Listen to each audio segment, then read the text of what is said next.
This is Pixel Rip 1978, the third installment in this series that blends classic 2D gaming and 3D VR worlds like no other. But unlike its predecessors, 1978 is the first in the series to use licensed games thanks to partnering up with Atari.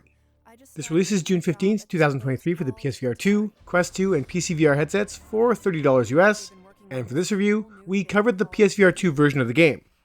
I really enjoyed the nostalgia romp that was the first two games, and also enjoyed the clever and meta use of VR, so let's see if ARVORE can keep that momentum going by not just paying homage to classic games, but featuring some classic titles from the Atari library.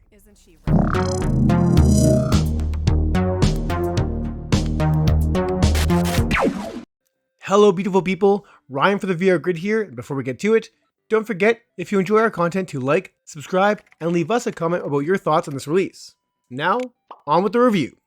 So, if you haven't played either of the previous Pixel Rip titles, it's a mouthful, please do so, as they're an absolute treat, merging interactive 3D environments with 2D games that reference some of the greatest titles and genres from the 80s to mid-90s. 1978 does carry on the story from the first two games, though by no means is it a very in-depth story, so if you decide to hop into this one first, you won't be too lost as the overarching plot remains largely the same. The Cyblin Lord has returned to mess up both the gaming world and the real one, and it's up to you as the heroine Dot to thwart his efforts by jumping between games and reality, with a bulk of the story here taking place in the late 70s and early 80s. For those historians out there, this was Atari's time to shine, thanks to the 2600, but for those expecting a wonderful trip down memory lane, you may want to temper those expectations, as this takes place in an alternate history where you may recognize some licenses, but not in the way you remember. For myself, this is where the game falters, as while I am above the age of 40, I miss this era of gaming, with many of the titles referenced in here being ones I've never seen or heard of before. Centipede shows up, as do references to classics like Space Invaders, Yar's Revenge, and a few more, but when characters like Bentley Bear and Groovin' Freddy show up, I was admittedly at a loss and had to do a little research to see what games they appeared in, if any. That research did teach me some things, but the fact that some of these classic games you get to play through never actually existed makes this either a sort of weird fictional history lesson or a confusing trip down fake memory lane. Don't get me wrong, I still enjoyed playing through these twists on retro games, and in truth, this is exactly what the Pixel Rip franchise is known for, but given that the Atari license is attached to this, I was a little let down by how it was used when it comes to the IPs, though as the series has never had specific licenses to any of the games they've referenced before, I admittedly might be making a bigger deal out of this than I should be. I don't know. Now, as for gameplay, I am happy to report that fans of the first two games will be quite comfortable here, as the developers continue to find new ways to merge the various worlds you play in. You'll start off in 1996, where the previous title ended, playing as Dot in first-person action in a 2D RPG style game. Soon enough, the Cyblin Lord shows up and you need to chase him through time, where you end up controlling not just Dot, but Bug, a programmer who worked for Atari all those many moons ago. It's here at Bug's desk where you'll spend a majority of the game playing the various cartridges for your Atari 2600 on a nearby television, but instead of playing the original version, you'll be playing these games with Dot as the main character in classic side-scrolling action. In each of these games are portals which allow you to travel into the game, turning this into a sort of retro FPS where Dot must navigate these realms in 3D, activating triggers which will affect the 2D versions, typically bridging gaps that prevented Dot's 2D progress. The 2D stuff works exactly as you'd expect, though in VR, your two-tracked hands will sort of stick to an Atari joystick once they get close, and to unstick one of them, you'll need to pull one hand away from the other, allowing you to grab stuff around you. This works okay, but when later games challenge you to interact with the stuff around you to remove distractions that get in the way of your playtime, it can be a finicky system that had my hands feeling more than I intended, or accidentally hitting a big red button on my nearby PC, causing some accidental game deaths. Thankfully, the checkpoint system in here is very forgiving, and you have infinite lives, so very little progress was ever lost upon death. You may have to answer a nearby ringing phone, don a nearby mask, toss a football, or a bunch of other simple tasks that distract you from your game time. Occasionally, you also have to debug a game, which requires you to play through a game and remove literal bugs that appear on your monitor by knocking them into the real world where you can slap them with your hands. It's cute, clever, and at times hectic, as in order to slap, you'll be taking your hands off the joystick, making your game character vulnerable to attack.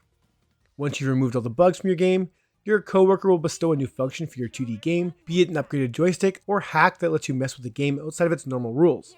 This same interaction goes for the boss battles, where you'll need to play against the Cyblin Lord by using nearby items as he brings the game out of the television and into reality.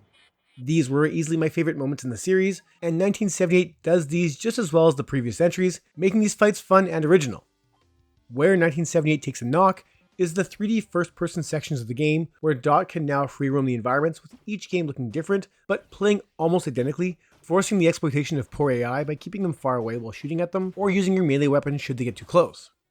Your hand cannon shoots slow enough to be annoying, and while I'm sure this was designed to force melee in those tough situations, I just stuck with my gun, as I'm not really a big fan of Waggle Fests, which is what the close combat typically devolves into. It's here where you'll unlock additional powers that let you change or fix certain obstacles, with each game unlocking a new power which will either create, move, or fix select objects as indicated by their matching colors. Each of these actions results in roughly the same outcome, allowing Dot to move past a barrier to either progress, find more gems, health, a new melee weapon skin, or one of 40 golden Atari cartridges hidden throughout this roughly 4-hour game. These sections aren't bad per se, but they are monotonous and lack the personality present throughout the rest of the game. The Pixel Rip series has always gone for a more cartoonish art style, at least when it comes to the real world visuals, and in 1978, it seems like they have doubled down on that choice with outlandishly drawn characters that still suffer from some stiffer animations. They aren't really the star of the show or anything, with the few environments you find yourself in all looking like you'd expect, be it your bedroom, living room, office, and a few more locations. You can interact with some items strewn about, and you may be visited by those colleagues I had mentioned, though all the real world stuff really is just a vehicle for the gaming, with a bulk of the game having me play on my monitor or inside the games, which do look like modern interpretations of old 8-bit classics. They look blocky and did remind me of games like Minecraft, but with enough unique visual flair and lighting effects that made each look like they belonged to a different game. In my opinion, they looked a little too modernized, in that the 1996 RPG world looked much more dated than the worlds from the previous eras, which I also thought was an odd choice given just how well the developers have nailed the look and feel of those retro worlds in the past.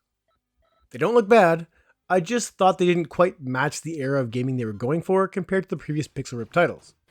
Regardless, everything in here does get the job done, and when those worlds do collide, these are the best looking and most colorful moments in the game, making many of my issues somewhat moot, as I quickly forgot about any visual shortcomings in favor of the fun I was having, especially during those boss battles. Something the Pixel Rip series has always nailed is the sound design, and 1978 is no exception, offering a deliciously retro soundtrack befitting of the era. The games you play on screen contain the MIDI-style soundtrack you'd expect from older titles, while venturing into these realms in 3D elicits that same soundtrack, but one more fleshed out to modern-day standards, creating a nice blending of new and old. Is that a ghost? Nah, it's just one of the marketing interns dressed as a haunted house character, which basically is a ghost.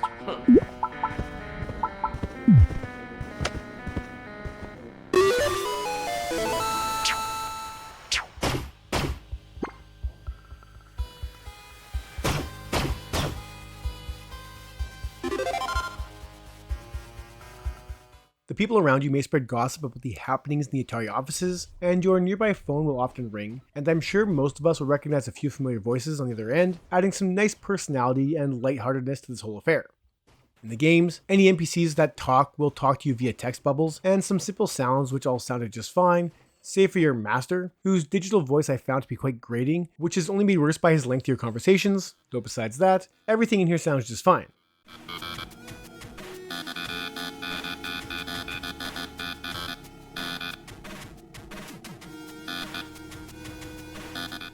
There is spatial audio at play as well, though given just how much focus is on the screen ahead of you, it's something I appreciate is here, but it's underutilized and really almost unnecessary.